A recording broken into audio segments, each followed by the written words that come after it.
North Carolina Campus Compact was created to help higher ed institutions in North Carolina further their civic mission. We help them think about programs that build civically engaged graduates, and as students, faculty, and community members serve together, the greatest challenges of the community are addressed.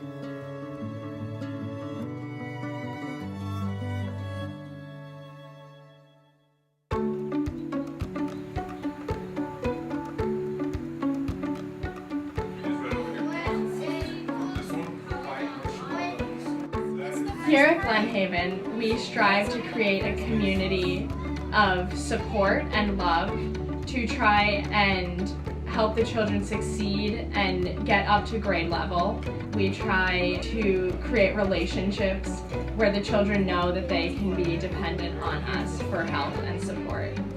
As an education major, I have learned so much from these children. I see this divide between the lower socioeconomic children and the middle class children. I find that in school, a lot of times the children fall behind and don't have the support that they need from the teacher, and so that's really what we try to bring here to this community. For me, it has been a real eye-opening experience, and I hope to be able to take what I've learned from here and apply it to whatever else I do in the future.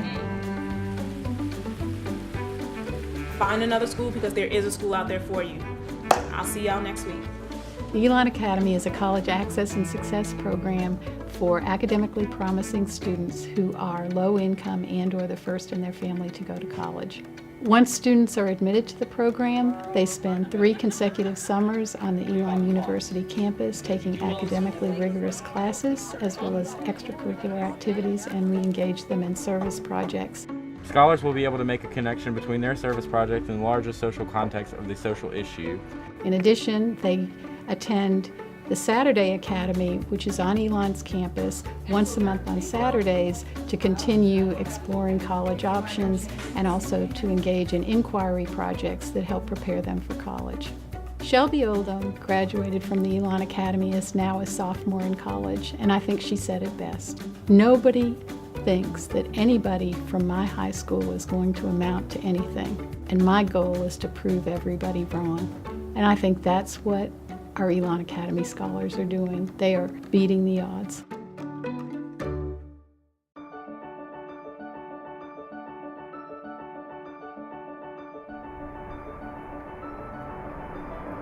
Dillsboro is a very small tourism-dependent town, and one of the big draws for tourists was the Smoky Mountain Railroad, and they had their depot in Dillsboro, and when they decided to move, a lot of the shop owners were suddenly hurting for business.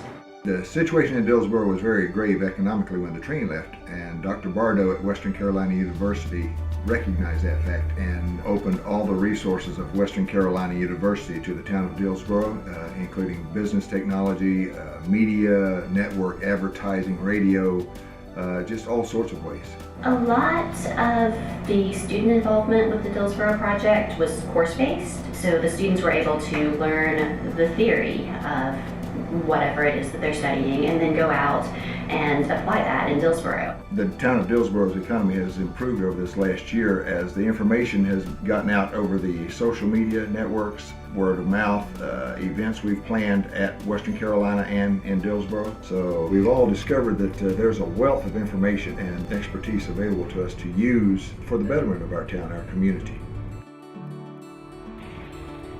We have always had a strong Habitat for Humanity program in Charlotte, and it was a great opportunity for CPCC students to get involved in a new angle of Habitat for Humanity, which is called their critical repair mission. We realized that there's actually not only a need to create affordable houses, but there's actually a need to preserve affordable houses. So we started this thing called the critical home repair, which was actually going in and helping homeowners that already lived in their homes to preserve them from going into decay. The benefit for the students is, rather than using these tools, these new technology tools like the blower door and the infrared camera in a lab environment, they're out in the community, they're on site in a home like this one that needs some repairs. So this connection here from the flex to the duct. The service learning opportunity has been great just because it gives students a chance to go in and learn a skill that they're going to use one day on the job, but also to learn how that skill can improve somebody's life.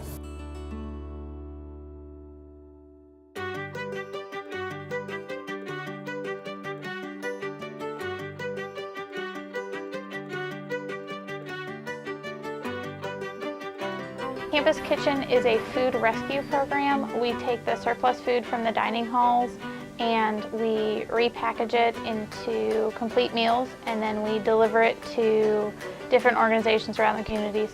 At ECU, ours began in the fall of 2009, and it's just been a very great success ever since then. We initially started the Campus Kitchen because the Volunteer and Service Learning Center recognized that there were a large number of individuals in Eastern North Carolina that struggled with hunger, and decided that we were really going to focus our efforts on children first. The volunteers that we work with all the time always are so excited to get in the kitchen and to feel like, oh, I'm really helping someone. The experiences I've had with Campus Kitchen have allowed me to give back to the community in ways and actually interact with the community and kind of put a face to the need. Campus Kitchen has been a great resource and way for us to build and develop leaders, and just one of the ways that we're making an impact here in Eastern North Carolina. North Carolina Central University is a campus that is surrounded by a very diverse neighborhood, and our campus, our strategic plan is moving toward service and passion for community engagement. The Summer Service Project was a new idea to combine service with the needs of middle grade students, with their needs to connect with higher education. And we chose gardening for our project because we had a Habitat for Humanity homeowner who was interested in community gardening. The director of Habitat for Humanity, Durham, himself is an avid community gardener.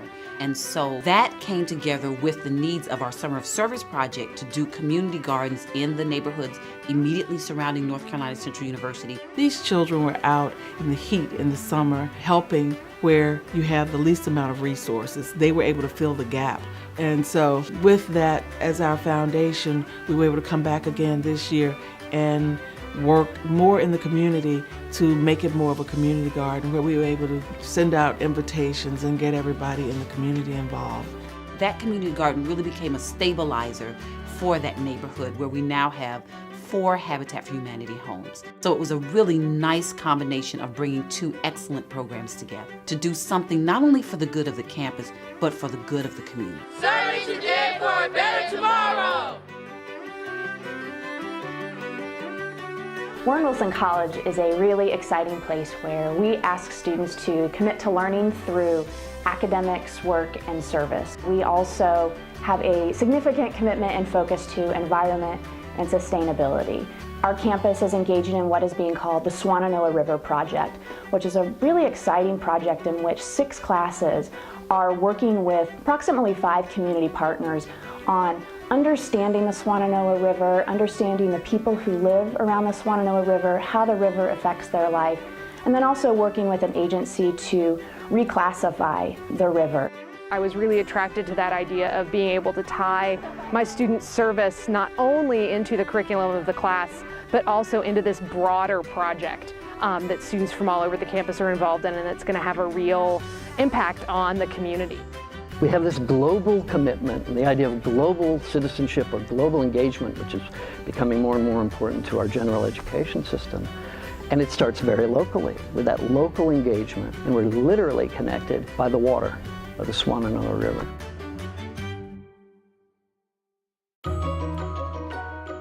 For 10 years, North Carolina Campus Compact has been privileged to partner and resource our member campuses as they build civically engaged graduates and help strengthen their communities. The idea that North Carolina Campus Compact, which is now only 10 years old, could be models for places that were 20 years old. It says a lot about what's happening here in the state of North Carolina, and it's why I think a lot of places want to be like North Carolina Campus Compact. I see it as the go-to agency in the state. Everyone begins to see the value of the compact because it has so much to offer in terms of resource, knowledge, and collaborations. I'm really excited about North Carolina Campus Compact. What it is doing is critical to the future of North Carolina, its people, its students, its educational institutions. The compact is at its best when higher ed institutions and community members are collaborating, are working together, and we look forward to deepening community campus partnerships over the next decade.